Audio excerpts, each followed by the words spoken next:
It's on here now. The goalkeeper's beaten, and South Africa have done Shagger Sport 2010.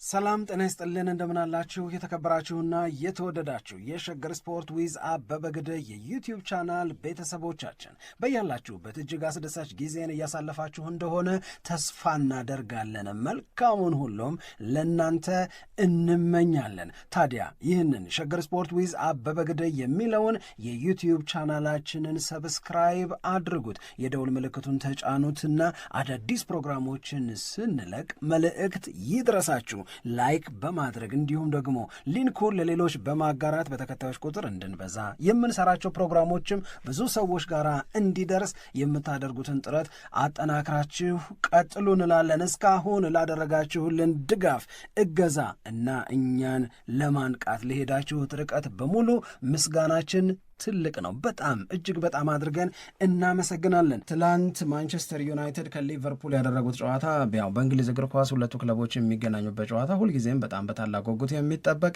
ሁልጊዜም ውጥረት ሊኖርበት ይችላል ተብሎ የሚጠበቅ የደርቢ ጨዋታ ነው። ይህንን የደርቢ ጨዋታ ትላንትና ማንቸስተር ዩናይትድ እና ኮቢ ሜይኖ ደምቀውበታል።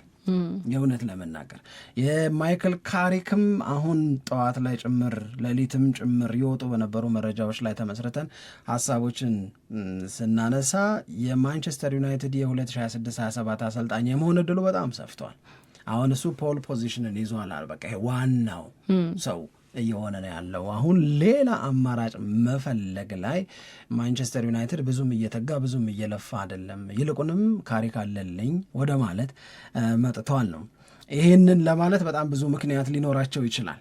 ይሄንንና ትናንት የነበረውን ጨዋታ መነሳት አለበት የምንለውን ነጥብ ከዛ ጎን ለጎን ግን ኮቢ ሜይኖ በተመለከተ ዳንኤል ስተሪጅ፣ ሮይ ኪን ያደረጉት ውይይት ብዙ እንድንነጋገርበት ያደርጋል።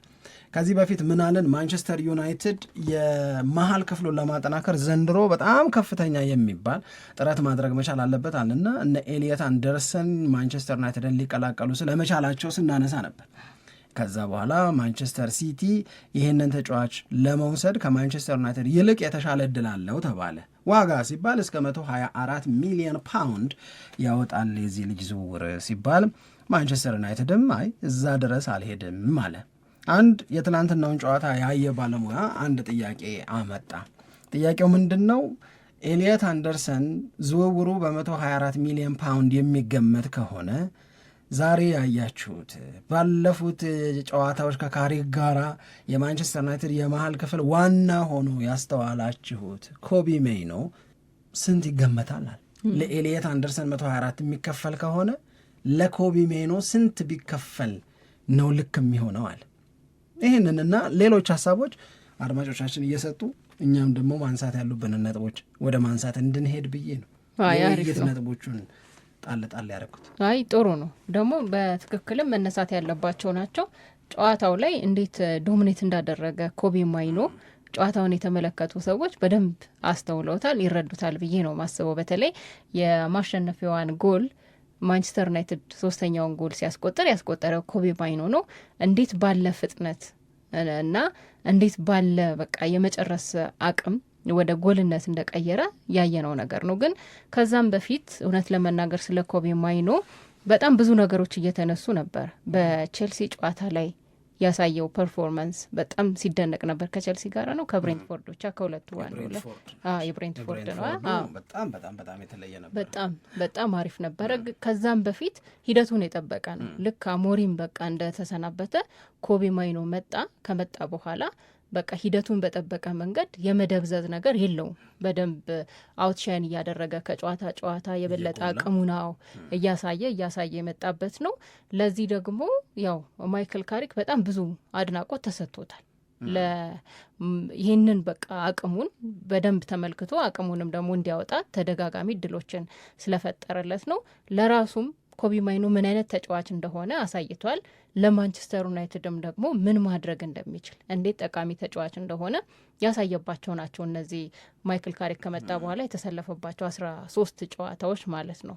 ስለዚህ አሁን ስለ ኮቢ ማይኖ ጉብዝና ሲነሳ ስለ ኮቢ ማይኖ ዋጋም ሲወጣ እኩል እየተወቀሱ የሚገኙት ደግሞ እኔ እንዳየሁት መረጃ አሞሪም ናቸው። በጣም በጣም ትልቅ ወቀሳ ነው እና ቀጣይ የአሰልጣኝነት ዘመናቸውን ሁሉ የሚጋፋ ነገር ነው የመጣባቸው።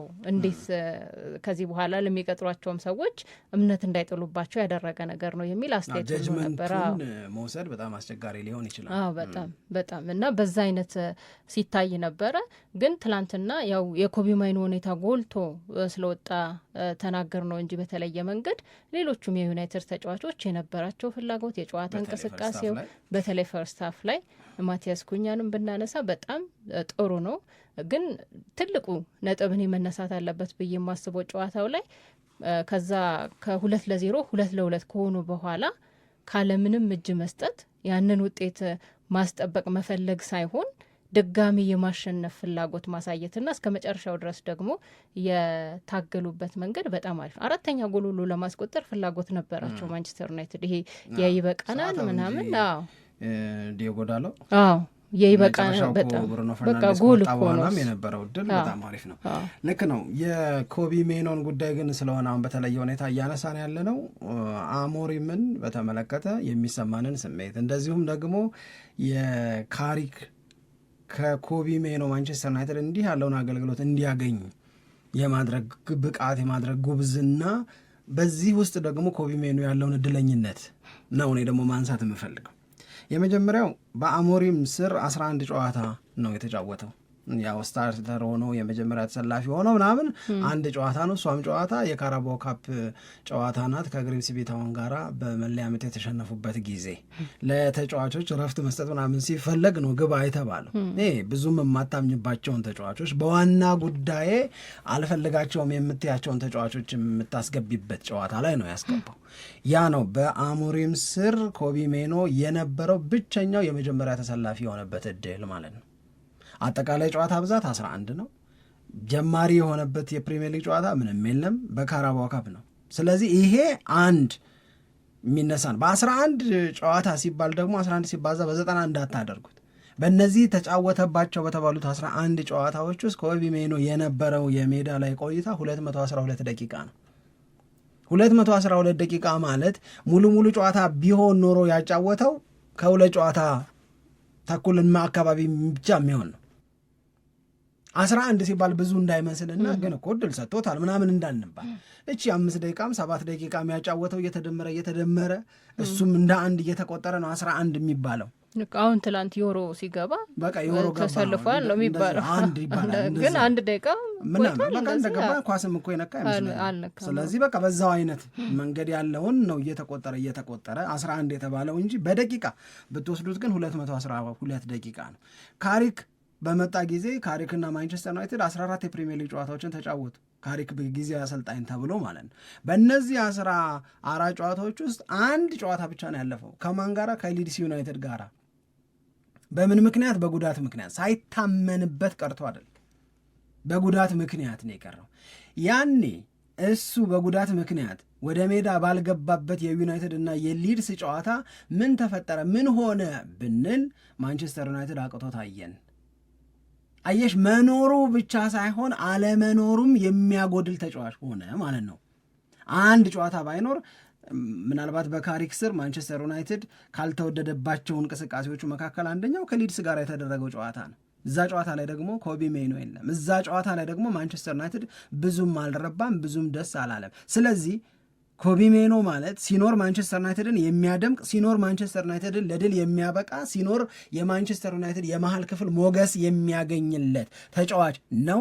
ሳይኖር ደግሞ ቡድኑ ሲደበዝዝ አይተናል። በእርግጥ አንድ ነው፣ አልተደጋገመ ይሆናል ግን አይተናል።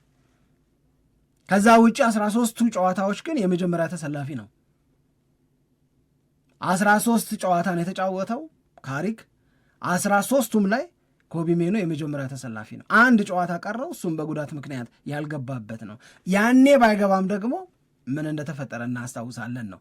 መኖሩም አለመኖሩም ተጽዕኖ የሚፈጥር ሰው ሆነ ኮቢ ሜኖ። በድንገት ከመገፋት ካልሄድኩኝ በቃ ብሎ ከመማረር ስሜት ወጥቶ እንዲህ ያለ ተጽዕኖ እንዲህ ያለ ጉልበት ማንቸስተር ዩናይትድ ቤት አገኘ።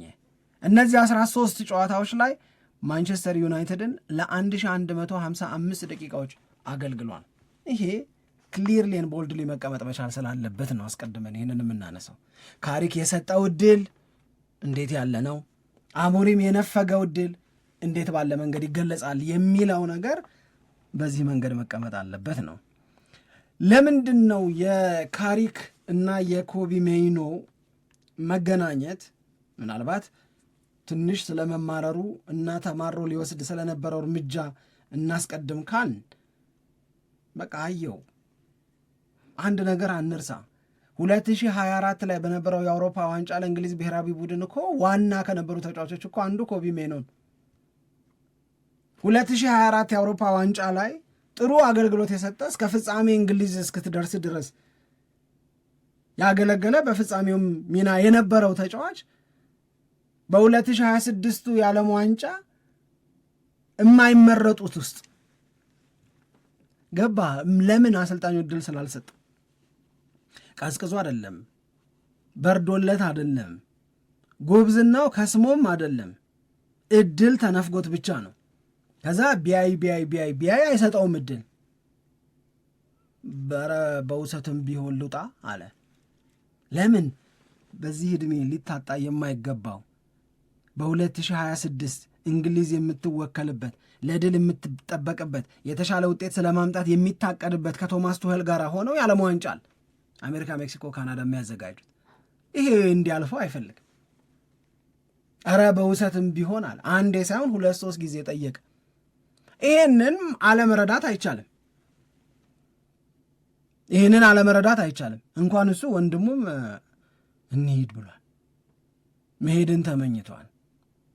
እመኝኝ ካሪክና ማንቸስተር ዩናይትድ አብረው ስራ ባይጀምሩ፣ እመኝኝ አሞሪም ከማንቸስተር ዩናይትድ ጋር ባይለያይ ኖሮ ይህን ጊዜ ኮቢ ሜኖ ስለመኖሩም እርግጠኛ መሆን አንችልም በማንቸስተር ዩናይትድ ቤት ውስጥ እና ሊሂድ ያለው ተጫዋች ቆይ ግድ የለም ተረጋጋ፣ ለአንተም ጊዜ አለ ተብሎ አሞሪም ሄዶ ካሪክ የማንቸስተር ዩናይትድን ኃላፊነት ለጊዜውም ቢሆን ተብሎ ተሰጥቶት ከካሪክ ጋር መስራት ሲጀምር ልጁ መፍካት ጀመረ።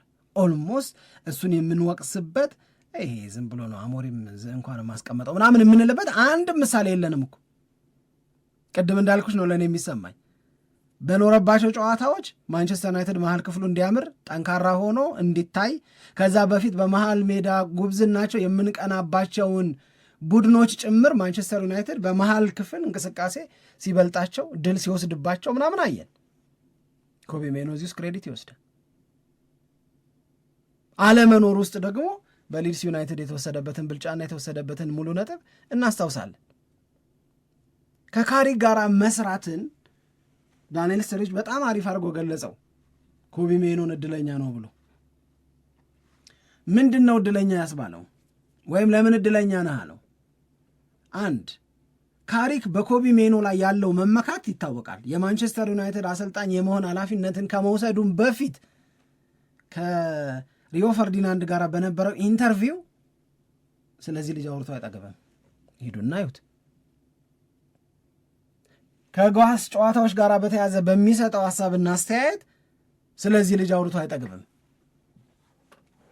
ከሚጠራጠረው ሰው ጋር ተለያይቶ በዚህ መጠን ከሚመካበት ሰው ጋር መስራት መጀመር ተጎድቶ የቆየውን ስሜት ለመጠገን በደንብ ይረዳል።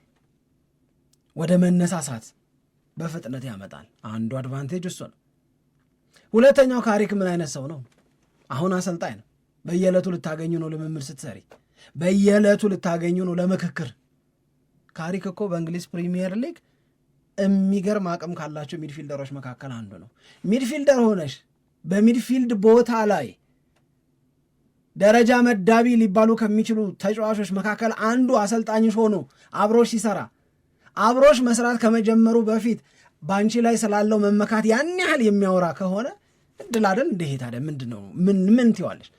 የካሪክን ምክር አሴ ቤስት ሚድፊልደር በፕሪሚየር ሊጉ ካየናቸው ተጫዋቾች መካከል አንዱ ሆኖ ከማንቸስተር ዩናይትድ የምርጥ ተጫዋቾች መካከል አንዱ ሆኖ እሱን በየዕለቱ ለልምምድ እሱን በየዕለቱ ለምክር እሱን ተጫዋቾችን ለትልልቅ ጨዋታዎች ሲያዘጋጅ ከጎንሽ ማግኘት እድል ነው።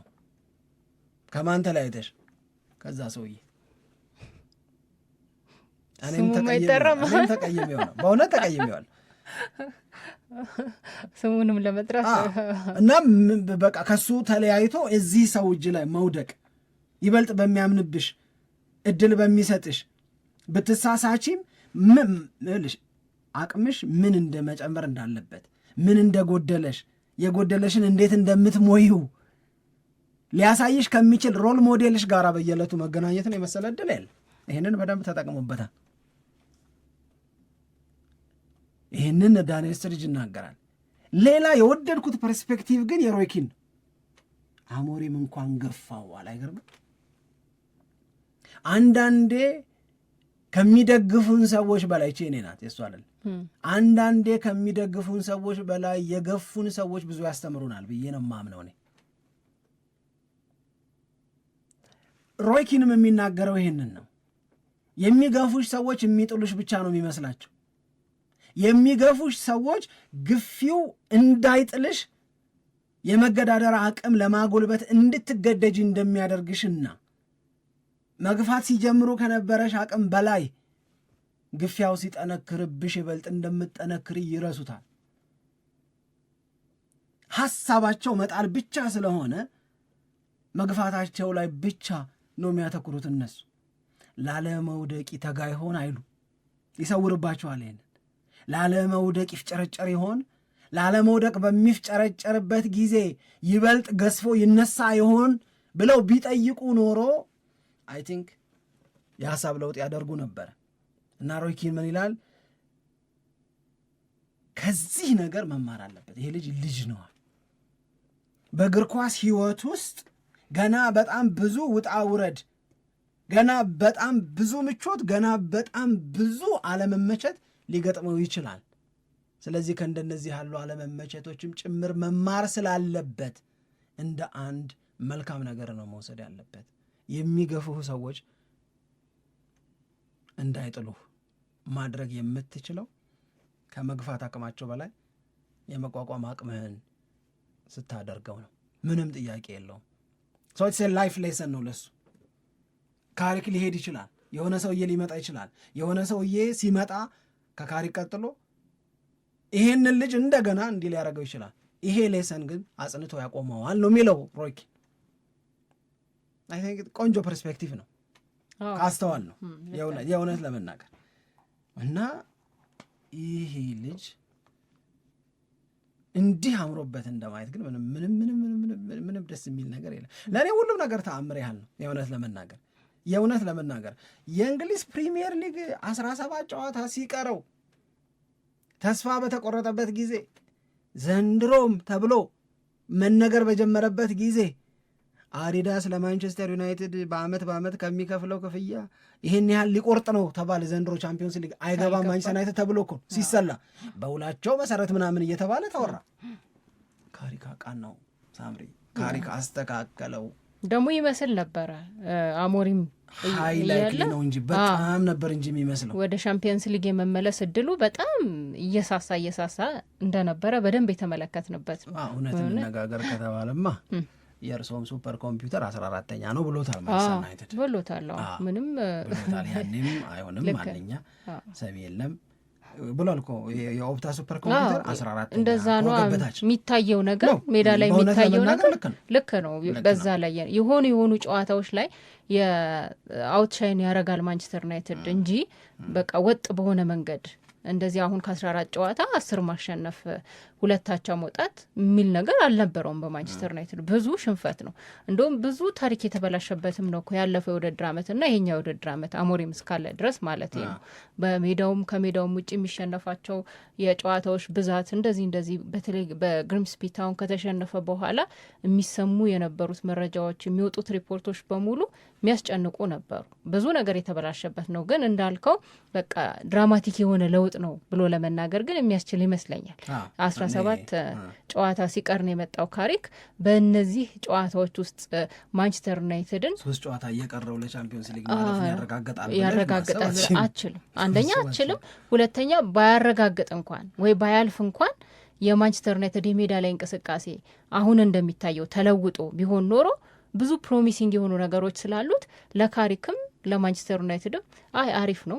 በእርግጥ ትንሽ ሩበን አሞሪም የተባረሩበት ጊዜ ብዙ እድል ተሰጥቷቸዋል። ቀደም ብሎ ተባሮ ቢሆን ኖሮ ካሪክ መጥቶ ቢሆን ኖሮ የተሻለ ነገር እናይ ነበር የሚል አስተያየት ያሰጣል ብዬ ነው ማስበው። ባያልፍ እንኳን ማለት ነው ባያልፍና የሜዳ ላይ እንቅስቃሴው እንደዚህ ምርጥ ቢሆን ግን አሁን ሁለቱም ነገር ነው የሆኑ። የተጫዋቾች የግል ብቃት እንዳየነው ነው። ከጨዋታ ጨዋታ በጣም የሚገርም ነገር ነው የሚታየው። የቡድን እንቅስቃሴውም በዛው ልክ በጣም አሪፍ ነው። እንደገና ደግሞ 3 ጨዋታ እየቀረ ወደ አውሮፓ ሻምፒየንስ ሊግ ተመልሷል እና በጣም የስኬት የውድድር ዓመት እንዲሆን አድርጎታል።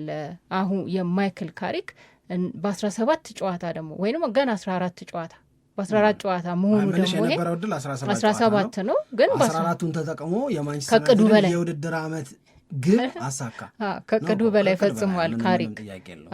እና በዛ ሂደት እሱ ብቻ ሳይሆን ግን ሳምሪውልሽ 17 ጨዋታ እድሜ ተሰጥቶት የመደዳ ጨዋታዎቹ ከማን ጋር ነበሩ ብቲ ከሲቲ ሲባል ለወይኔ ነው የተዘጋጀው ብዙ ሰው፣ ከአርሰናል ነው ከዛ በኋላ ሲባል በለው ነው በእነዚህ ጨዋታዎች ባይጀምሩላት በቃ እድል ቢስ ነው ምናምን ተብሎ ነበር። ግን አንዳንዴ ይኸውልሽ እድል ሆነ ካሪክን ቡድኑ የበለጠ እንዲያምንበት ተው ደጋፊ ምናምን ተመልካች የምትይውን ተውና ራሳቸው ተጫዋቾቹ እንዲያምኑበት እንትና የሰጡትን አስተያየት ኢንተርቪው አይተሽዋል? ስቲቭ ማክላረን ሰሞኑን የአሁን ዘመን ተጫዋቾች ምን ያህል ጨዋታ እንዳሸንፍ ታረጋኛለህ ነው አሰልጣኙን የሚጠይቁት። እድል ትሰጠኛለህ ታጫውተኛለህ ወይ ምናምን አይደለም፣ በአንተ የጨዋታ ሀሳብ ይሄ ቡድን ምን ያህል እንዲያሸንፍ ይሆናል።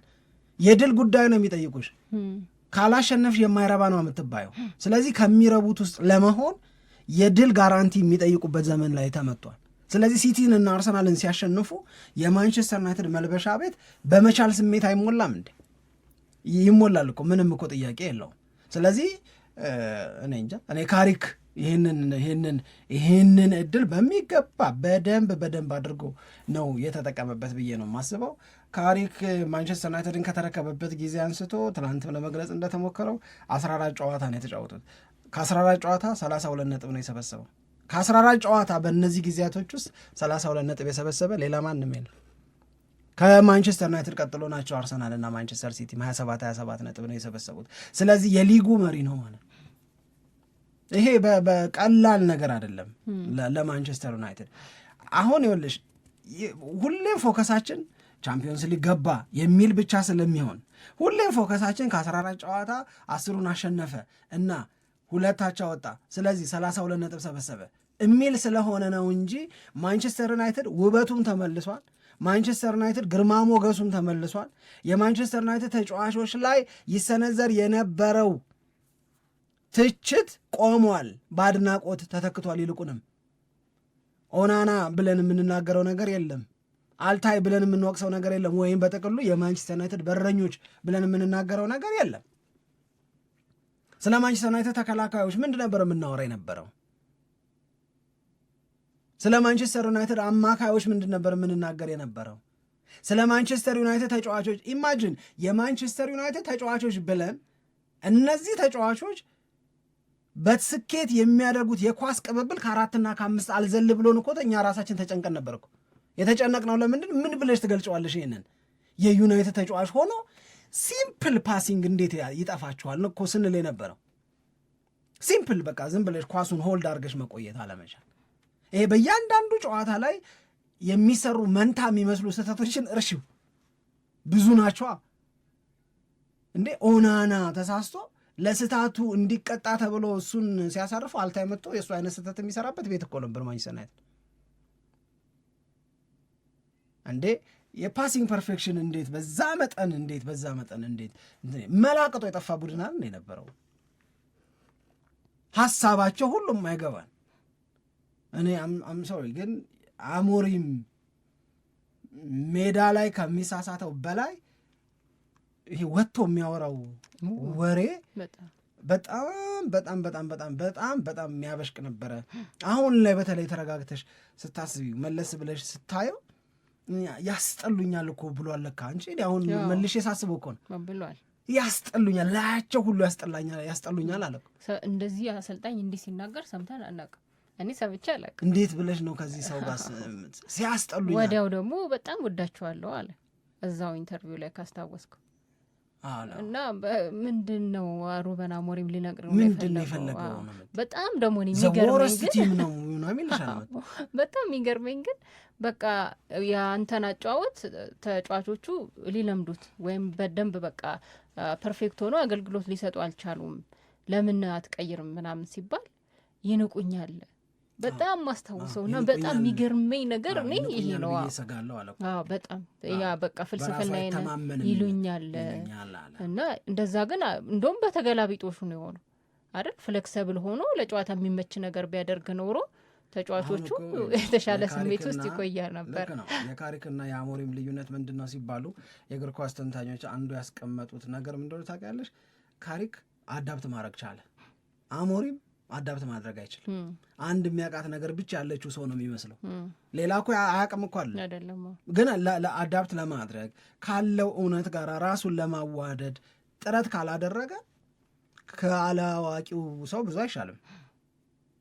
ገብቶሻል? ያለሽበት ሲቹዌሽን ምን ይፈልጋል ነው አንዱ ትልቁ እውቀት እኮ። ያለሽበት ሲቹዌሽን ምን ይፈልጋል፣ ያ የሚፈልገውን ነገር ይዤ ለመገኘት ምን ላድርግ። ጎዶሎ መሆኑን ብትናገር ምን ትርጉም አለው? በእነዚህ ተጫዋቾች የትም አይደረስም ብትይ ምን ትርጉም አለው? በእነዚህ ተጫዋቾች የምትሽውን ነገር አታደርጊም እንዴ? በእነዚህ ተጫዋቾች አቅም ላይ የተመሰረተ ለነሱ አቅም የበለጠ መገለጥ የሚረዳ ሐሳብ ሜዳ ላይ እንዲተገበር አታደርጊም እንዴ? ምን ችግር አለ? ያ እኮ ያንቺ ሌላ ጉብዝና ነው። እንዲህ ነው መሆን የነበረበት። እነዚህኑ ልጆች ነው ከእነዚህ ጋር የትም አይደረስም የተባለባቸውን ልጆች ይዞ ነው ወደ ቻምፒዮንስ ሊግ ማንቸስተር ዩናይትድ መግባቱን ያረጋገጠው። ይኸውልሽ ማንቸስተር ዩናይትድ አሁን ጠንካራም ውብም አሸናፊም ሐሳቡን መኖር የቻለም እንደገና በጎ ስሜት በዩናይትድ ቤት በኦልድ ትራፎርድ እና በክለቡ ደጋፊዎች ዘንድ እንዲፈጠር ማድረግ ተቻለ። 14 ጨዋታ ብቻ የፈጀው። ነገ ምን ይሆናል ዊ ኔቨር ነው አናውቅም። እኛ የምናወራው ስለ 15ኛው አይደል፣ ስለ 16 ስለ 17ኛ ወይም ስለ 2026-27 አይደል። እኛ አይናችን ባለፉት 14 ጨዋታዎች ካሪክና ዩናይትድ አብረው ሲሰሩ ባየነው ነገር ተደንቀናል። ካሪክንም ማንቸስተር ዩናይትድንም ለማድነቅ የምንገደድበት ነገር ነው ያለው። የሊጉ አንደኛ ናቸው በዚህ ሰውዬ ስር ሆነው። ስለዚህ አሁን ከነዚህ ጉዳዮች ስንነሳ አብዛኛው ሰው እየተስማማበት የሚገኘው ነገር በሚቀጥለው የውድድር ዓመት ካሪክ የማንቸስተር ዩናይትድ ቋሚ አሰልጣኝ ሆኖ ስራውን ይጀምራል የሚለው አስተያየት በጣም አሁን ብዙ እየሰማሁት ነው፣ ወይም መሆን አለበት የሚል ድጋፍ እየተሰጠ ነው። ይሄ ቀደም ብሎም ሲነሳ የነበረ ነገር ነው። ግን አሁን የድሎቹ መብዛት፣ የማንቸስተር ዩናይትድ መሻሻል፣ መለወጥ ደግሞ የበለጠ ይሄኛው አስተያየት ሰዎች ጠንከር ባለ መንገድ እንዲናገሩት እንዳደረገ ነው ያየ ነው። ማንቸስተር ዩናይትድ የሚወስነው ውሳኔ ይጠበቃል። እንግዲህ እዚህ ላይ በጣም ጥንቃቄ የተሞላበት ውሳኔ መሆን እንዳለበት ነው የሚታመነው። ግን አዘሴም ታይም ምን ማድረግ አለባቸው መሰለሽ? አሁን የማንቸስተር ዩናይትድ አንዱ የእነዚህ 14 ጨዋታዎች በካሪክ ስር የታየው በጎ ነገራቸው ሲቲንም፣ አርሰናልንም፣ ቼልሲንም፣ ሊቨርፑልንም አስቶን ቪላንም ቀጠቀጡ፣ አሸነፉ። የትልልቆቹ ጉልቤዎች ናቸው። ግን ማንቸስተር ዩናይትድ እነዚህ ሚድ ሌቭል ላይ ያሉ አላር መሀል ላይ እና ከመሀል በታች ያሉት እነሱ ጋር ለምንድን ነው የሚቸገረው ሲባሉ እነዚህ ትልልቆቹ ቡድኖች ማንቸስተር ዩናይትድ ላይ ጎል የማስቆጠር ፍላጎት ይዘው ጎል ማስቆጠርም እንችላለን ብለው ወደ ሜዳ ስለሚመጡ ያ ለማንቸስተር ዩናይትድ ምቾት ይሰጠዋል። ከወገብ በታች የሆኑት ክለቦች ደግሞ ማንቸስተር ዩናይትድ ጎል እንዳያገባባቸው በበለጠ ለመከላከል እያሰቡ ወደ ሜዳ የመምጣት ኢንቴንሽን አላቸው። ስለዚህ ይሄንን አይነት ኢንቴንሽን የያዙ ቡድኖች በመጪው የውድድር ዓመትም እንዳያስቸግሩት እስኳዱን የበለጠ ማስፋት ይኖርበታል፣ በዛ ማገዝ ይኖርበታል። ለትልልቆቹ እንዴት መሰራት እንዳለበት ካሪክ ገብቶታል፣ እንደገባውም አይተናል። እንዲህ ያሉ ጉድለቶች ደግሞ አሉ። እንደዚህ ያሉ ጉድለቶች እንዲሞሉ እጁ ላይ ያለው ስብስብ እጥረት ስላለው እዛ ላይ መስተካከል አለበት ነው። ለማንኛውም ማንቸስተር ዩናይትድ መሀል ክፍሉን ማጠናከር አለበት ለምንል ሰዎች ኮቢ ሜይኖ እንዳለው ግን በደንብ ተረዱት። አያስፈልገውም አይደለም፣ ያስፈልጋል። ኮቢ ሜይኖ ግን አለው። ኮቢ ሜይኖ አለ፣ ትልቁ በቃ አንድ መሰረት አለ። ግን ደግሞ ተጨማሪ ነገሮች ያስፈልጋሉ። በተለይ የሚቀጥለው የውድድር ዓመት የአውሮፓ ሻምፒየንስ ሊግ ተሳታፊ መሆኑን ስታስብ እንደዚህ በየሳምንቱ ጨዋታ የሚያደርግበት ጊዜ አይደለም የሚሆነው አይደል? በየሶስት ቀኑም በሳምንት 3ቴም 2ቴም ጨዋታዎችን የሚያደርግበት መንገድ ግዴታ ነው እና ያንን ደግሞ ለማድረግ ግዴታ የተጫዋቾች ስብስብ በደንብ ያስፈልጋል። ምንም ጥርጥር የለውም። ደብዙ መስፋት አለበት። ለምሳሌ ቻምፒዮንስ ሊግ ስለሚጨመር ብቻ ሳይሆን ካራባው ካፕን በጊዜ አይሰናበቱም። ያው ትላንትና ወዲያ ምናምን እንዳልሽው በዘዴ በወጡ ካላል እኔ እኮ አይደለም ያልኩት ከአንቺ ነው የሰማነው እንዴ ሰዎች አሉ ብለሽ ነው ተባለ። እኔማ እንደውም አላምንበትም ሀሳቡን ነው ያልኩት እኮ በዘዴ በወጡሽ እንዳሉት ሰዎች ካልሆነ በኤፍኤ ካፕም እንደዚሁ በመጀመሪያው ዙር ይወጣል ምናምን ብሎ ብቻ መጠበቅ አይቻልም። ስለዚህ ውድድሮች ይበረክታሉ፣ ውድድሮች ይጨምራሉ። በአንድ የውድድር ዓመት ምናልባት እንደውም ሲገምቱት እስከ ኦልሞስት ለእጥፍ የተቃረበ ቁጥር ሊሄድ ይችላል የማንቸስተር ዩናይትድ የጨዋታ ብዛት። ስለዚህ ያ ቀላል አይደለም ልልሽ ነው የሚፈልገው። ከስኳድ ማስፋት በየሳምንቱ ጉዳዮች ሊኖሩ ይችላሉ። ስለዚህ ሞር ቻሌንጂንግ ይሆናል የሚለው ምንም ጥያቄም ምንም ጥርጥር የለውም ነው የምልሽ። ግን አንድ የመጨረሻ የመዝጊያ ጥያቄ ስለ ኮቢ ሜይኖ ስናወራ የሰፈርሽ ልጅ ቢሆን ማን ብለሽ ትጠሪው ነበር? ኮቢ ሜይኖ ብለሽ እንደ ሩቅ ሰው አትጠሪው። የሰፈርሽ ልጅ አድርጌ ብሻል እኔ ባሪች ነበር የምለው የእኛ ሰፈር ሰው ቢሆን ሳካ ምን ልትለው ነው? ሳካኛ ሰፈር አይደለም። ሳካ አይደለም ለሳካም አለ ይስበኔ እንደዛ የሚባል የሆነ እንደዛ የሚባል ልጅ አይመስልሽም? አሁን በመጥቆር እኮ አይደለም በተወዳጅነት እኮ ነው። አሁን ለምሳሌ እንዲህ ያለ ስማን ነበረ ሲጠቀም እናውቀው ሰው ለሰው ድራማ ላይ እናውቀው አለ እንደዛ ልጇን አይደል ባሪች ትላለች። በቃ እንደዚህ የቅርበት አለ ምናምን እስቲ አውጪለት። ለማንኛውም ለሳካም አሁን ሳካን ለምን አመጣሽው እስኪ ንገሪኝ። እኔማ በቆዳ እንትናቸው በከለራቸው እኮ ያልክ መስሎኝ እኔ ባይ ዘ ወይ እኔ መንገድ ላይም አዲስ ማላውቀው ሰው ባርዬ ነው የምልህ። ማንም ቀዩንም ነው የምልሽ፣ ችግር የለም ከቆዳ ቀለም ጋር አያይዤ አይደለም። አሪፍ እኔ ባሪሽ ነው የምለው። እሺ አንቺ የፈለግሽውን እሺ። አድማጮቻችን በያላችሁበት ሆናችሁ ቆይታችሁን ከኛ ጋር ስላደረጋችሁ በጣም አድርገን እናመሰግናለን። አሁንም መልካም ጊዜ እንዲሆንላችሁ እንመኛለን። እንመለሳለን።